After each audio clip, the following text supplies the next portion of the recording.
LuvTru project, day 9, almost to double digits. This seems like it's been going on a lot longer than 9 days, but it's crazy how fast that time goes by too. Very cool. What I'm seeing is creating a new pattern and habit. Other than the timing is pretty fluid for me. As you see now, well, you can't tell it's nighttime because you can't see the windows, but it is nighttime. Let's say I break it up, where what I really want to go after is getting it done early in the morning. So that's what I'm shooting for. But what I see is that's when I am meeting with my brother. And that takes a lot of energy and emotion that I almost like take a little break afterwards. And I'm seeing that's one of the things I'm learning from living this way and being my truth and practicing, the side effect of 11 and really being clean and clear with my language and my action is that it creates a lot of connection. First and most with myself and with God, then with my family, my friends, and it's like these circles go out, but I literally have to be aware of it because I can see that it drains me, that it's like I have to learn and grow into that next level or I'm exhausted. And that's what happened a lot with before I did this LuvTru thing and we were doing seminars and all these things. And I remember I would go and we'd put on this thing for a couple hours and it was like I wanted to sleep for like 2 days. I loved it, but it was just like so much human energy, like excitement and awareness and people opening up and not knowing what to do with all that it would just become something that would kind of like drain me. But I've done a lot of work, so now I'm in this place of understanding that, being able to gauge that, and not take on stuff that isn't mine, even though at times it's tempting because it's good stuff to be in and understand and the excitement of it all. So, very cool. Physical's great. I'm really digging being in the physical part of this and keep thinking about adding to that. Like I'm really like the push-ups are becoming pretty quick that I'm like, I want to start doing something with my abs in between. So that's great. The mental part, the meditation, loving it. I get really emotional, I see. Especially whatever I've done around it. Like before I did this, I went and hung out with my ex to talk about some stuff and about the kids and just daily stuff and routines and all that. And like during my meditation, I saw that came up and I was very emotional just about having that sort of relationship where we can get together and be ourselves and grow and have differing points of views and different ways of doing things, but we can come together and find something that works for the whole family. So that's very cool. And that's really what I am grateful for today. In so many ways, I'm so grateful for that. And the ability to do that and have that and grow from that.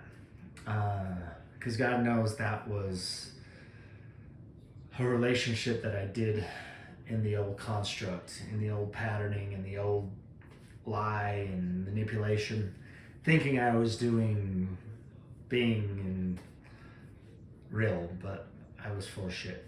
And so to have that kind of understanding and comparison of like, whoa, where I was and where I am at now, really does a lot for me to give me the appreciation for one, being where I'm at, but also of having that, that person, that version of me was so necessary. Like that, I'm grateful for that guy to have been that guy, right? Like I'm not mad at him for being deceiving and, being an asshole and being manipulative. He was doing his best. He was trying to get ahead and trying to provide and trying to look good and trying to fill that hole inside of him. So he neither was, or I neither was a victim or a villain. Like I was just literally doing it and I got the side effects of it.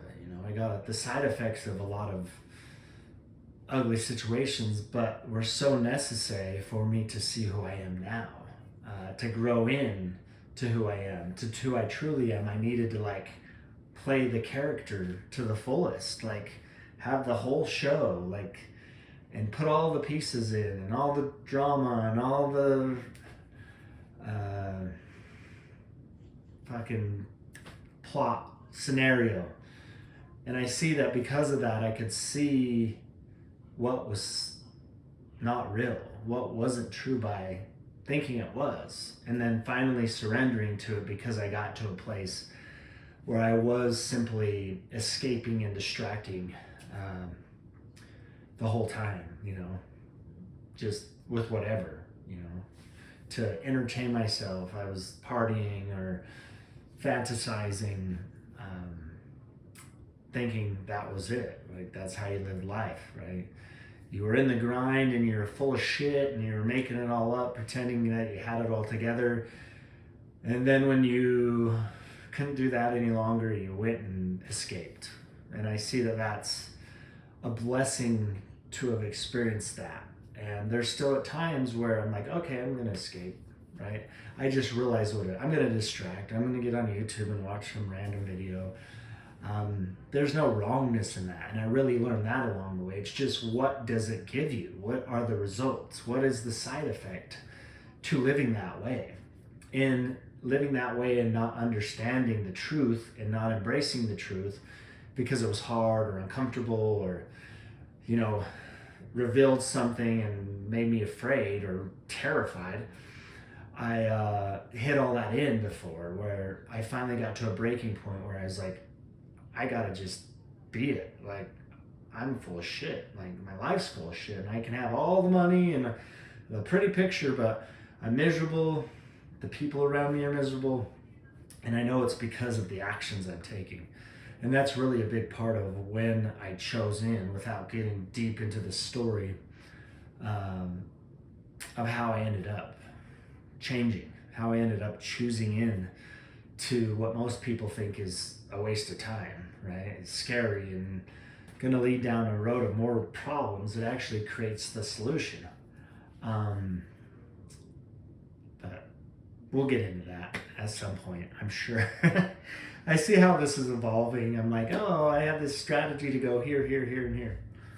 And now I see that once I get to talking, so much comes up, because what the truth does is it really puts me in a space of being present. So once I'm going, it's just whatever comes into my mind. I'm like, oh, that's the thing. That's the path to go down. Because before I do this, I don't think about anything. A little bit while I'm meditating, I'm like, oh, and I'm thinking about what I'm grateful for, but I'm not like, what do I talk about and how do I talk about it and blah, blah, blah, and how do I start? How do I say? What do I lead in? What do I leave out? And I say that because that was my whole life before, right? And really, what was so interesting about my life before that is such a big awareness now is I couldn't be around my friends, my wife, my family, all at the same time, because I played a different character with each one. And I remember it would like become a mess. Like, I'd get so drunk, right? Because I would just get obliterated, because I was like, I either was in this really uncomfortable zone where I was like, how do I be all those, right? Because I was playing husband, and I was playing son, and I was playing friend, and they all were the version that I thought was cool, or thought would get me what I wanted, or I thought genuinely, because I was in the state of, you know, embracing the lie that that's what a good husband does, right? He fixes the things, and he says okay, and he pretends to listen or whatever. And it was so interesting because now it's like I'm the same. I'm super weird, but I'm super weird with everybody, right? I'm the same place. Like, this is who I am. I don't adjust one bit, right? And maybe I do a little bit, but it's because the other person, I can feel them getting stirred up. So I can tell they're not enjoying themselves with me showing up so big or something, and all I'll do is dial it back in a little bit. But I still show up as me, right? And then those people that I'm like, oh, they don't like what I create when I'm in their space, I just with honor bow out and go, okay, in love, because I love everybody, because love everybody's about me. It's not conditional, right? I love the people in my life that show up huge and are amazing, make me laugh and celebrate. But I also love the people that challenge me and irritate me and show me something about me, because that's when I really have to see who I am underneath, is when someone like that shows up. It's very easy. I can slide right into somebody when they're accepting and loving and they're like, you're great and thanks for talking and oh, I feel great when I'm around you. It's like effortless, right? I'm like, yeah, it's working. But when somebody gets stirred up and they're like, what are you doing? Or why are you being that way? Or are you this or that? And they try to label me because to make himself feel comfortable or make it make sense. Oh, I only have 8 seconds. But anyways, love you. And I will see you tomorrow. Or not. Or will. We'll see you. 10, 11. Boom.